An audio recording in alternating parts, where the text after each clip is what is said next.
This is our sixth lecture on radiation damage and its effects और ये आखिरी lecture है तो बहुत ही शॉर्ट कंसाइज वे में हम मुख्तलिफ एस्पेक्ट्स को जो आपको यहाँ नज़र आ रहे हैं वो हम कवर कर लेंगे। क्रीप और फटीग आप डिस्ट्रेस मैकेनिज़म्स में आप देख भी चुके हैं। तो यहाँ हमने सिर्फ इन चीज़ों के वो इफ़ेक्ट देखने हैं जो इरेडिएशन की वजह से हो रहे हैं। तो इन अ वे ये कंटिन्यूटी होगी हमारी डैमेज मैकेनिज़्म की। ठीक, जो हमने पढ़ लिया है वो ये कि कन्वेंशनल क्रीप जो डिस्ट्रेस मैकेनिज़्म में हमने पढ़ा है वो क्या है, वो it is time dependent, thermally activated. Time dependent का मतलब कि ये वक्त के साथ साथ ये चीज़ पैदा होती है और बढ़ती है। थर्मली एक्टिवेटेड, इसके लिए टेम्परेचर चाहिए, कितना चाहिए, ऑलमोस्ट होमोलोगस टेम्परेचर जो है यानी फ्रैक्शन ऑफ मेल्टिंग पॉइंट 0.4 हो। ठीक है, तो और इसका अंजाम क्या होगा कि प्लास्टिकली मटेरियल डिफॉर्म होगा। प्लास्टिकली डिफॉर्म होने का मतलब कि अपनी शक्ल बदल लेगा, डिसलोकेशंस मूव करेंगी। ये ट्रेडिशनल क्रीप, कन्वेंशनल क्रीप था। ठीक, इरेडिएशन की क्रीप, जो इरेडिएशन की वजह से क्रीप होगा उसमें और इसमें हमने बेसिकली डिफ्रेंशिएट करना इन 3-4 स्लाइडों में। तो क्रीप इज जनरली कंसिडर्ड, जैसा हमने कहा, बट मटेरियल्स अंडर स्ट्रेस, ठीक, वो भी अंडर स्ट्रेस में, ये भी expose to fast neutron flux में undergo creep at a much lower temperature. तो क्या हुआ है कि अब जो रेडिएशन वाला मामला था, बाकी चीजें वही हैं, सिर्फ ये कि ये कम टेम्परेचर पे भी इसमें क्रीप हो जाएगी। क्यों हो जाएगी कि अब न्यूट्रॉन्स की वजह से, फास्ट न्यूट्रॉन्स की वजह से पॉइंट डिफेक्ट्स बहुत सारे जनरेट हो रहे हैं। इन अ वे क्या हो रहा है, डिफ्यूजन चाहिए था ना हमें, टेम्परेचर ज़्यादा इसलिए चाहिए था कि डिफ्यूजन चाहिए था। तो अब कम टेम्परेचर पे भी पॉइंट डिफेक्ट्स का कंसंट्रेशन ज़्यादा है तो डिफ्यूजन हमारा अब हो सकता है। तो main cause is generation of high concentration of point defects. ठीक, point defects, because they will trigger diffusion, they will increase the diffusion coefficient. Vacancies present are thermal and radiation induced. ठीक, जो point defects हैं इनमें जो जगह खाली उसको हम वैकेंसी कहते हैं। तो ये वैकेंसीज क्या होती हैं कि हायर टेम्परेचर पे बढ़ जाती हैं लेकिन रेडिएशन से भी बढ़ जाती हैं। तो जो इन जनरल हम ये कहेंगे कि अगर किसी भी टेम्परेचर पे क्रीप हो रही है तो जो टोटल क्रीप है, ये जो क्रीप का ये सिंबल है, strain due to creep, this is strain due to creep. और जो ऊपर डॉट है ये कह रहा है स्ट्रेन रेट। स्ट्रेन रेट का मतलब क्या है कि change in strain with time. Strain कहाँ से आ रहा है, डायमेंशन चेंज हो रही है ना, delta L over L, length change हो रही, यानी चेंज इन डायमेंशंस है, तो वो स्ट्रेन है। और जो ये स्ट्रेन चेंज विद टाइम है दैट इज स्ट्रेन रेट। तो टोटल स्ट्रेन रेट जो रिप्रेजेंट क्रीप को करता है वो क्या है, उसमें एक थर्मल इफेक्ट भी है, एक strain rate due to thermal है और एक strain rate due to irradiation है। ठीक, ये बेसिकली मैथमेटिकल तरीका है इन दोनों फिनोमेना को अलग अलग लिखने का, ताकि हमारे जो एक समझना और पढ़ने का तरीका है उसमें हमें आसानी हो जाए। अच्छा, दूसरी टर्म क्या आ रही है, दूसरी टर्म आ रही है इरेडिएशन इंड्यूस्ड या इरेडिएशन इनहैंस्ड। इनको भी फर्क क्लियर कर लीजिएगा। इरेडिएशन इंड्यूस्ड जो लफ्ज से ही पता चल रहा है वो ये कि वैसे नहीं होता, क्रीप वैसे नहीं होता, इरेडिएशन हुई तो हो गया। ठीक, इंड्यूस ही इरेडिएशन से हो रहा है। इनहैंस्ड कि वैसे भी हो रहा था लेकिन इरेडिएशन की वजह से ज्यादा हो गया। वो टर्म क्या बता रही है, टर्म ये बता रही है कि ये लोअर टेम्परेचर है, ये वो टेम्परेचर है जिसके ऊपर वरना नहीं होता अगर रेडिएशन ना होती। और ये टर्म क्या कह रही है कि इनहैंस का मतलब हो तो रहा था, इसका मतलब टेम्परेचर ऑलरेडी ज्यादा था लेकिन रेडिएशन की वजह से ये चीज बढ़ गई। तो टर्मिनोलॉजी क्या है कि वो क्रीप जो इरेडिएशन इंड्यूस्ड हो या इरेडिएशन इनहैंस्ड हो। तो ये एक सब डिवीजन जो इंड्यूस्ड क्रीप है, इंड्यूस का मतलब यह है कि अगर टेम्परेचर रेडिएशन ना होती तो ना होता। इसका मतलब कि अब थर्मली हम हाई टेम्परेचर पे नहीं है। आ गई टर्म ये कि एट लो होमोलोगस टेम्परेचर जो strain rate due to thermal creep है वो नेग्लिजिबल है, वो नेग्लिजिबल है। दूसरे लफ्जों में आसान आसान जबान में टेम्परेचर हमारा कम है, टेम्परेचर हमारा कम है। तो अगर इरिडिएशन ना होती तो क्रीप ना होता। वैकेंसी कंसंट्रेशन इज हाई, लेकिन इरिडिएशन की वजह से वैकेंसी ज्यादा है और ये थर्मल की वजह से वैकेंसी नहीं है। तो इसका अंजाम क्या होगा कि क्रीप विल टेक प्लेस और it will result in deformation under applied stress. Stress दोनों सूरतों में चाहिए, टाइम दोनों सूरतों में चाहिए, डायमेंशनल चेंज दोनों सूरतों में होगा, चाहे वो थर्मल हो चाहे रेडिएशन हो। फर्क क्या, टेम्परेचर का फर्क है। तो जो इरेडिएशन इंड्यूस्ड क्रीप है, ये रेडिएशन है, ये ऑलमोस्ट इरेडिएशन इसके बराबर, जो हमारा पिछली टर्म में हमने कहा था। और अब ये किसके बराबर है, ये बराबर है, हमारे पास कोई भी कांस्टेंट है जो कि टेम्परेचर पे डिपेंडेंट नहीं है, सिस्टम का कांस्टेंट है। स्ट्रेस तो लगेगी लगेगी। अगला फैक्टर क्या था, अगला ये था कि फ्लक्स कितना आ रहा है। तो ये रेट है ना, ये टाइम बेस पे, ये भी टाइम बेस पर है, ये भी फ्लक्स है। ठीक, अगर मैं इसको इंटीग्रेट कर दूंगा, यानी ये क्या है, D strain by D T है ना, तो अगर इंटीग्रेट कर दूंगा तो टोटल स्ट्रेन आ जाएगा। तो इसको इंटीग्रेट करूंगा तो फ्लक्स किसमें बदलेगा, फ्लुएंस में बदल जाएगा या टाइम से मल्टीप्लाई हो जाएगा। तो मैं इसको इंटीग्रेट करूंगा तो मैं क्रीप का स्ट्रेन निकाल लूंगा जो कि प्रोपोर्शनल है विद, जो कि प्रोपोर्शनल है विद फ्लुएंस। आसान आसान जबान में मेरा मटेरियल में क्रीप उतना ही होगा जितना फ्लुएंस है, जितनी इरेडिएशन हो रही है, जितना फ्लक्स आ रहा है न्यूट्रॉन को और जितने वक्त के लिए आया है। एक चीज है जो न्यूक्लियर रिएक्टर में 5 साल रखी रही, दूसरी 10 साल रखी रही, उसी में 10 साल वाले में स्ट्रेन जो होगा वो प्रोपोर्शनली दुगना होगा। ये कह रही है इक्वेशन। एक radiation induce creep in metals and alloys. अब ये प्रैक्टिकल एग्जांपल है। आपका सवाल अच्छा सवाल होता है अक्सर कि जी इसमें रियलिस्टिकली ये कहाँ चीजें होती हैं। Irradiation creep at 100 degrees, 100 degrees किसके लिए, स्टील्स के लिए बहुत कम टेम्परेचर है। स्टील का होमोलोगस टेम्परेचर जो होगा वो 550-600 होगा। ये 100 डिग्री के ऊपर फेरेटिक का मार्टेंसिटिक स्टील्स में भी और ऑस्टेनिटिक स्टील्स में भी, फिर जिरकोनियम एलॉयज में भी, ये सारे के सारे मटेरियल कौन से हैं, ये वो मटेरियल है जिसमें कि कंट्रोल रॉड्स या फ्यूल रॉड्स को हम इनकैप्सुलेट करते हैं। तो ये इन सब चीज़ों में 100 degree is not a very high temperature. Irradiate, अच्छा इसमें क्रीप हो जाता है। अब क्रीप को स्टडी करने के दो तरीके, एक तो ये कि मैं अब एक्सपेरिमेंटली मैंने कर रहा है ना किसी रिएक्टर में, तो मैं क्या करूं कि पहले एक सैंपल लूं, उसको मैं स्ट्रेस कर दूं। स्ट्रेस करने का मतलब उसको डिफॉर्म कर लूं, उसके अंदर स्ट्रेस जनरेट कर लूं, ठीक है, और फिर उसको मैं अंदर रिएक्टर में रख दूं, फिर रिएक्टर में रख दूं, और फिर मैं ये देखूं कि जब मैंने रिएक्टर में रखा है तो ये स्ट्रेस जो है ये रिलीफ रिलैक्सेशन कैसे हो रही है, स्ट्रेस खत्म होगी, डायमेंशनल चेंज होगी उसकी। ठीक, एक तो ये तरीका। दूसरा क्या तरीका है कि मैं सैंपल रिएक्टर में रखूं, इरेडिएट हो जाए, उसके अंदर डिफेक्ट्स आ गए, अब मैं उसको टेम्परेचर पे ले जाके स्ट्रेस दूं, अब मैं उसको स्ट्रेस दूं।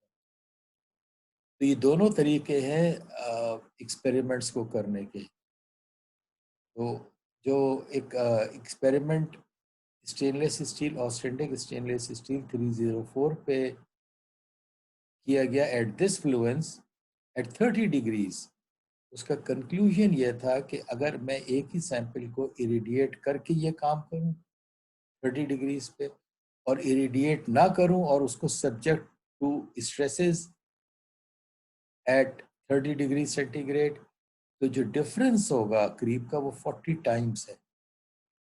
कि एक मटेरियल को इरिडिएट ना करूं मैं और 30 डिग्रीज के ऊपर स्ट्रेस दे दूं, एक दूसरे को मैं रेडिएट करूं फिर 30 डिग्रीज पे स्ट्रेस दूं, तो दोनों के अंदर जो क्रीप रिलैक्सेशन 40 टाइम्स है डिफरेंस उसका।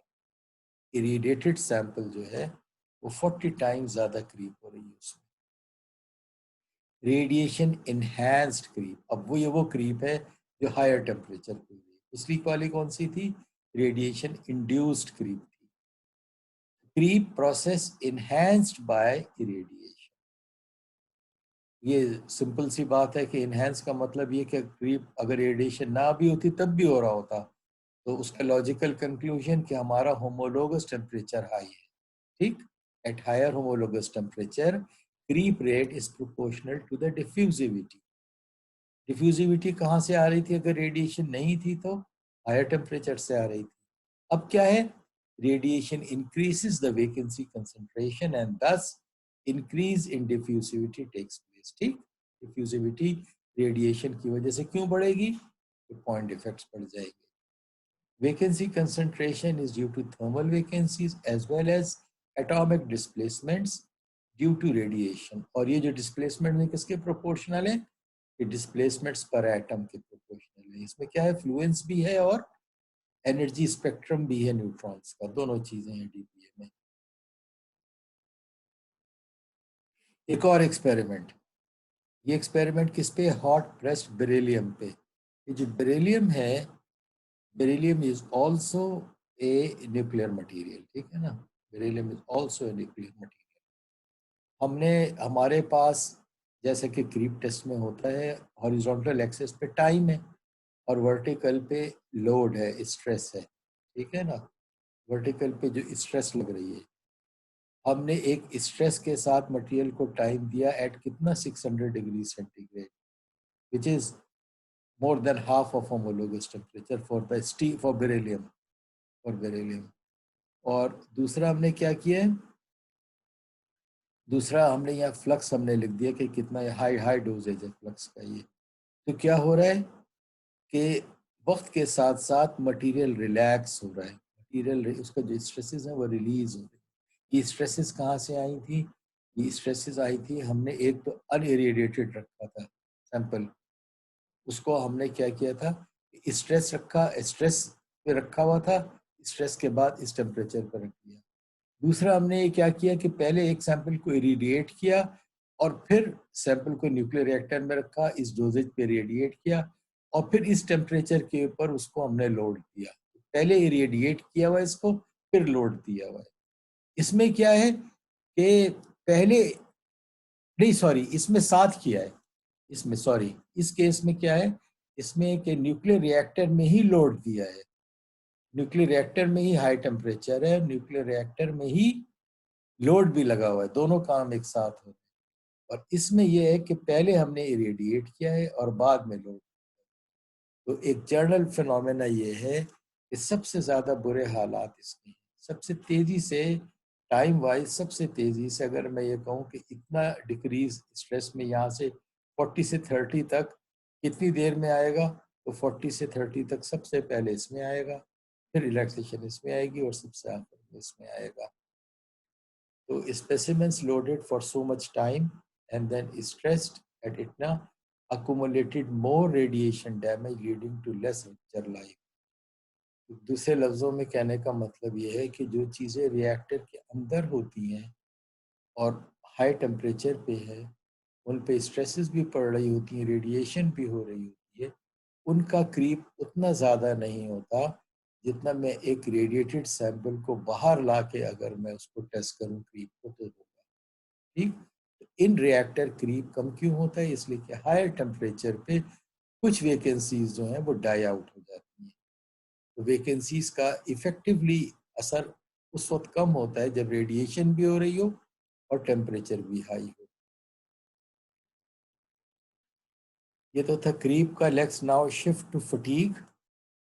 और फटीग भी हमने बेसिकली जो कुछ पढ़ा था वो हम एक दूसरे तरीके से दोहरा लेते हैं कि फटीग को भी हम यहाँ पे रिप्रेजेंट कर रहे हैं इसके साथ एक स्ट्रेन के साथ। नॉर्मली क्या होता है, आप ये कहते हैं कि फटीग जो है वो एक स्ट्रेस साइकिल है। स्ट्रेस का मतलब मैंने उसको पहले खींचा, फिर उसको छोड़ा, खींचा फिर छोड़ा, तो हर खींचने के साथ स्ट्रेन भी चेंज हो रहा है ना।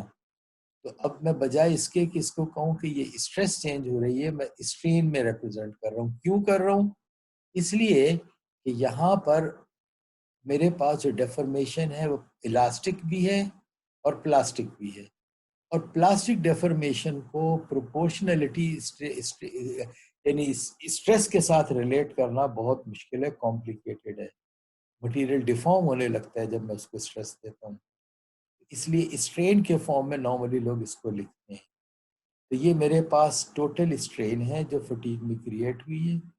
इसमें से कुछ स्ट्रेन ऐसी है जो कि हायर लोड पे हुई है, जिसमें प्लास्टिक स्ट्रेन आई है, कुछ लोअर लोड पे हुई है, वो इलास्टिक स्ट्रेन है।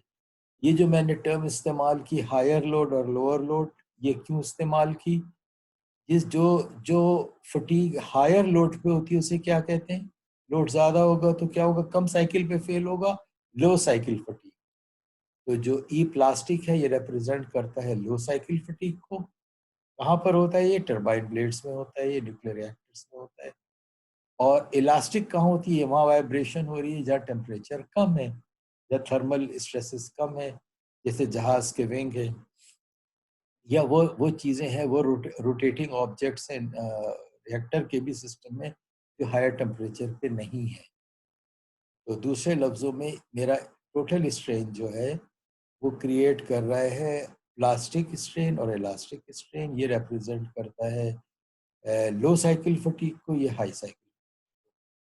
अब एक और चीज़ आपको रिकॉल कर लीजिए कि हमने कहा था कि फटीग जब फिनोमेना है, इसमें सैंपल टू सैंपल स्कैटर इतना ज़्यादा होता है कि कोई थ्योरेटिकल रिलेशनशिप डेवलप नहीं हुई। ज़्यादातर चीज़ें क्या एम्पेरिकल हैं। तो एम्पेरिकल इक्वेशन है फॉर हाई साइकिल फटीग, ये वाली इक्वेशन है सिंपल सी, कि n नंबर ऑफ साइकिल्स हैं और सिग्मा वो है जो लोड लग रहा है। कौन सा लोड लग रहा है? हाई साइकिल का, ये इलास्टिक रेंज में है, ठीक है ना। p कोई कांस्टेंट है, और सिग्मा ए में मुझे बता रहा है मेरा जो साइकिल है, अप एंड डाउन साइकिल है, ये उसका एवरेज है ये, और सी कोई एक कांस्टेंट। ठीक, ये टर्म्स क्लियर है। बेसिकली क्या है कि मेरे नंबर ऑफ साइकिल्स और स्ट्रेस स्ट्रेस साइकिल, ये स्ट्रेस साइकिल है अप एंड डाउन जो हो रहा है उसका एवरेज। स्ट्रेस साइकिल और नंबर ऑफ साइकिल्स ये रिलेट हो रहे हैं कुछ कांस्टेंट्स के जरिए। ठीक, ये इक्वेशन कहलाती है बेस्केल इक्वेशन, और ये ट्रू है for high cycle fatigue with high cycle fatigue, और स्ट्रेस रेंज ये वाली है। ठीक, ई और सी कांस्टेंट है मेरे मटेरियल के। जो लो साइकिल फटीग वाला पार्ट है जहां प्लास्टिक डेफॉर्मेशन है, वहां भी ए एक कांस्टेंट है जो कि इसकी मटेरियल की टेंसाइल प्रॉपर्टीज या डक्टिलिटी से रिलेटेड है। ठीक है, और एन नंबर ऑफ साइकिल्स हैं, और सी को ये कांस्टेंट है। तो ये सिंपली मेरे पास इलास्टिक स्ट्रेन जो है वो रिलेट हो रहा है किससे? वो रिलेट हो रहा है number of cycles for failure in case of low cycle fatigue. बाकी ये दोनों ए और सी दोनों कांस्टेंट है। हाई साइकिल को भी मैं इसी फॉर्मेट में लिख सकता हूँ जो बेस्किन्स इक्वेशन पीछे आपने देखी है, वो भी इसी तरह आ सकती है। ए के बजाय बी कांस्टेंट हो जाएगा, सी के बजाय यहाँ बी कांस्टेंट हो जाएगा, और इन कांस्टेंट्स की कोई वैल्यूज हो। बी जो मेरा होगा यहाँ पे, ये कांस्टेंट है किसके साथ प्रोपोर्शनल था? डक्टिलिटी के साथ था। ये डक्टिलिटी के साथ था किसमें? लो साइकिल में। हाई साइकिल में किसके साथ है? ये स्ट्रेंथ के साथ है, fracture. That is important thing to know. Low cycle और फटीग साइकिल में जो स्ट्रेन प्रोपोर्शनल है वो लो साइकिल में है डक्टिलिटी के साथ, रिप्रेजेंट ये डक्टिलिटी कर रहा है, और हाई साइकिल में बी जो है ये रिप्रेजेंट कर रहा है किस चीज को? Ultimate tensile strength, fracture strength. अब रेडिएशन कैसे इफेक्ट करेगी लो साइकिल और हाई साइकिल को? लो साइकिल, जैसे ये हमने एम्फेसाइज भी किया था पिछली स्लाइड में कि low cycle is controlled by ductility and high cycle by strength. अब चाहे मैं कोल्ड वर्किंग करेंगे तो क्या होगा? स्ट्रेंथ बढ़ेगी या नहीं बढ़ेगी? बढ़ेगी। डक्टिलिटी क्या होगी? कम होगी। तो मैं जब कोल्ड वर्किंग कर रहा हूं तो मैं हाई साइकिल को मैं बेहतर कर रहा हूँ और लो साइकिल को मैं खराब कर रहा हूँ। एग्जैक्टली यही क्या हो रहा है न्यूट्रॉन इरेडिएशन में हो रहा है। वहां भी क्या हो रहा है कि जो मेरे पास डिफेक्ट्स हैं वो मटेरियल की स्ट्रेंथ को बढ़ा देते हैं, डिसलोकेशन की मूवमेंट को मुश्किल करते हैं, तो स्ट्रेंथ को बढ़ा देते हैं और डक्टिलिटी को ख़राब कर देते हैं। तो न्यूट्रॉन इरेडिएशन भी यही कर रही है कि हाई साइकिल को मेरे इम्प्रूव कर रही है और लो साइकिल को वो ख़राब कर रही है। ये वाली इक्वेशन थी जो आपने पहले देखी, इस फर्क ये था कॉन्स्टेंट्स की एक वैल्यूज आ गई जो एम्पेरिकली रिलेटेड है। ये मेरे पास total strain due to fatigue है और ये रिप्रेजेंट कर रहा है ए लो साइकिल को और बी हाई साइकिल को, हम पहले देख चुके हैं। ठीक है, जो लो साइकिल है वो डक्टिलिटी के साथ रिलेटेड है, चाहे उसको रिडक्शन इन एरिया कह लें हम। जो हाई साइकिल है वो किसके साथ रिलेटेड है, वो अल्टीमेट टेंसाइल स्ट्रेंथ के साथ रिलेटेड है। अच्छा, अब यहाँ इक्वेशन क्या है, ये जो डॉटेड लाइन है ये मेरी एक्सपेरिमेंटल डेटा है, ये एक्चुअल जो गुजर रही है। और ये वाली चीज जो है ये मेरे पास अनइरिएटेड सैंपल का डेटा है।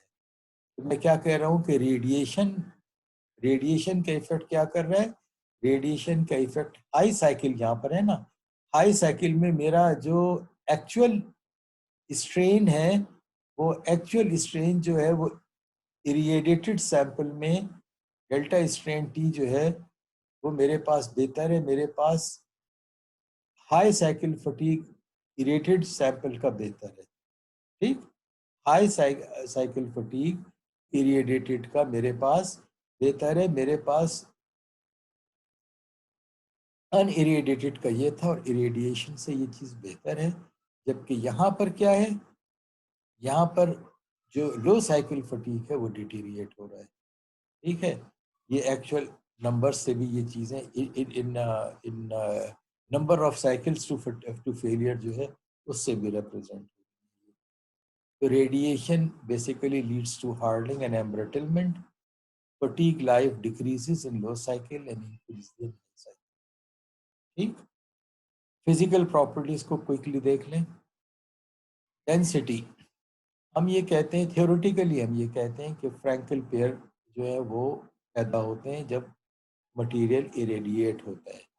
फ्रैंकल पेयर का मतलब क्या है कि बहुत सारा इलाका खाली हो गया और जो एटम्स थे वो घुस गए इंटरस्टिशियल साइट्स पे, पेयर बन गया ना ये। तो डिक्रीज इन डेंसिटी होनी चाहिए ऑलमोस्ट, थ्योरी ये कहती है 1.5 गुना, एक्सपेरिमेंट कहते हैं ऑलमोस्ट कुछ नहीं होता। और वजह क्या है कि डिफेक्ट्स अपने आप को एनिलिएट कर लेते हैं कम टेम्परेचर के ऊपर। जो पॉइंट डिफेक्ट्स हैं वो रिलेटिवली कम होमोलोगस टेम्परेचर पे भी अपने आप को फौरी इनिशिएट कर लेते हैं। तो प्रैक्टिकली ये चीज़ कहाँ मिलेगी हमें, वहाँ मिलेगी जहाँ डिफेक्ट्स का मूव होना मुश्किल होगा। वो कहाँ होगा मुश्किल, वो रिफ्रैक्टिव मेटल्स में होगा। तो डिक्रीज इन डेंसिटी सिर्फ उन मेटल्स में नज़र आती है थोड़ी बहुत जो कि जिनका मेल्टिंग टेम्परेचर हाई है, जिनका ये वाली चीज़ हाई है, वहाँ क्या है, वहां पर डिफेक्ट्स इतने आराम से खत्म नहीं। दूसरा फिनोमेना क्या है, वो वॉइड फॉर्मेशन है। ये नोटिसेबल है, ये नोटिसेबल है खुसूसन कब, जबकि हीलियम भी जनरेट होता है। तो डेंसिटी का इफेक्ट वॉइड फॉर्मेशन की वजह से नजर आता है, फ्रैंकल पेयर की वजह से नजर नहीं आता। बाकी इलास्टिक कांस्टेंट्स में कोई खास फर्क नहीं। थर्मल कंडक्टिविटी में फोनॉन्स का इंटरेक्शन होता है हीट ट्रांसफर में, लेकिन कोई सिग्निफिकेंट इफेक्ट नहीं होता। हमारे लिए इम्पोर्टेंट है थर्मल कंडक्टिविटी, क्यों, कि बेसिकली हीट ही तो जनरेट करनी है हमने, उसी को तो लेके जाके स्टीम बनानी है, तो इसमें कोई मेजर इफेक्ट नहीं होता। और थर्मल एक्सपेंशन में भी रेडिएशन का कोई मेजर इफेक्ट नहीं है, थर्मल एक्सपेंशन में रेडिएशन का कोई मेजर इफेक्ट नहीं। करोजन इज क्रिटिकल और हमारी इन्वायरमेंट इज हार्श इन्वायरमेंट। आपसे अगर ये सवाल हो कि ज़रा हार्श को बता दें तो आप क्या क्या बताएंगे, आप ये बताएंगे रेडिएशन की वजह से ट्रांसम्यूटेशन हो रही है, नई नई चीज़ें बन रही हैं, रेडिएशन की वजह से डिफेक्ट जनरेट हो रहे हैं जिसकी वजह से कॉम्पोजिशंस चेंज हो रही हैं, जिसकी वजह से इलेक्ट्रोकेमिकल पोटेंशियल चेंज हो रहे हैं। तो इसकी वजह से वहाँ पे टेम्परेचर्स हाई हैं जिसकी वजह से करोजन ज़्यादा हो सकती है। बहुत से मटेरियल मौजूद हैं एक कूलिंग मीडिया ऐसा मौजूद है जो कि करोसिव हो सकता है, पानी। क्रेविसेस, ऐसे फाइन जगहें मौजूद हैं जिसमें अगर केमिकल करोड हो जाए और घुस जाए तो क्या होगा, फंस जाएगा। इसके लिए एक टर्म इस्तेमाल होती है क्रूड, CRUD। कहाँ से आई है? चौक रिवर अनआइडेंटिफाइड डिपॉजिट फॉर्मेशन। चौक रिवर एक रिसर्च रिएक्टर था, कनाडा में है, और उसमें कुछ मटेरियल रखे गए थे करोजन की टेस्टिंग के लिए। पता ये चला कि वो जो मटेरियल थे वो जाके डिपॉजिट कहाँ हो गए? फ्यूल रॉड्स पे। फ्यूल रॉड पे अगर वो डिपॉजिट हो गई करोजन प्रोडक्ट तो क्या होगा? हीट ट्रांसफर खराब हो जाएगा, खराब होगा तो रिएक्टर गर्म हो जाएगा, गर्म होगा तो करोजन बढ़ जाएगी, तो एक साइकिल शुरू हो जाएगा। तो ये क्या था? ये टर्म इस्तेमाल हो रही है, इसको कहते हैं एक्रोनिम। जैसे रेडार है, लेजर है, नेटो है, इसी तरह क्रूड भी एक एक्रोनिम है जो अब एज ए टर्म इस्तेमाल होती है कि ये करोजन प्रोडक्ट्स हैं जो कि एक जगह पैदा होती हैं और कहीं और जाके डिपॉजिट होती हैं और फिर वहाँ खराबी पैदा करती हैं। The corrosion product in steam generators, pipings, reactor pressure vessel walls, they are transported to the core, get radioactive. वहाँ जाके radioactive भी हो जाएंगे जाहिर है जब ये फ्यूल के करीब जाएंगे, and they get deposited in the primary system. और मेन प्रॉब्लम क्या होगा? अगर इनने हीट ट्रांसफर को खराब किया तो फिर क्या होगा? गर्म चीजें गर्म रहेंगी और हर चीज जो होगी खराब होगी, इंक्लूडिंग करोजन। जो फ्यूचर रिएक्टर्स हैं, अब एक कहानी है। ये कहानी क्या है कि हमें 1960s में ये पता चला कि रेडिएशन इंड्यूस हार्डनिंग भी कोई चीज़ है, रेडिएशन से मटेरियल हार्ड हो जाता है। हमें 70s में ये पता चला कि मटेरियल जो है वो फूल भी जाते हैं, हीलियम जब जमा होती है तो swelling was a major concern in fast reactor. 80s में हमें क्या पता चला कि एक हाई टेम्परेचर एम्ब्रिटलमेंट भी होती है हीलियम की वजह से। याद है कि हीलियम का जो बबल है वो क्रैकिंग भी जनरेट कर देता है, ग्रेन बाउंड्रीज पर क्रैकिंग कर देता है। जहाँ जनरेट हो रहा है उन प्रेसिपिटेट्स को डिबॉन्ड कर देता है मैट्रिक्स से। पिछले लेक्चर में शायद देखा है। तो ये चीजें हमें पता चलती है तजुर्बे के साथ। अब हम क्या कह रहे हैं? हम ये कह रहे हैं कि जब न्यू फॉर्म्स ऑफ डिग्रेडेशन, नए नए किस्म के प्रॉब्लम हमें खौफ है कि आएंगे, जब हम क्या करेंगे? हम नई ऑपरेटिंग रिजीम्स इस्टेब्लिश करेंगे। जब हम रिएक्टर्स में चेंजेस लाएंगे, हम बात करें ना fourth generation reactors, in the area of radiation effects, new reactor operating conditions, चाहे वो टेम्परेचर हो, चाहे फ्लक्स हो, फ्लुएंस हो, ठीक है, मटेरियल्स हो, दे establish new radiation induce phenomena. और हमारा कंसर्न क्या है कि जो नेक्स्ट जनरेशन रिएक्टर्स हैं उसके अंदर जो कुछ हमारे अब के तजुर्बात हैं वो काफ़ी नहीं है। नए नए तजुर्बात वहाँ, हम उसके लिए हमें मेंटली तैयार होना चाहिए और वो हमारे चैलेंजेस हैं फॉर फ्यूचर रिएक्टर्स। ठीक है, तो कोई सवाल हो तो यहाँ तक कर लीजिए। आज के लेक्चर पे कोई सवाल है?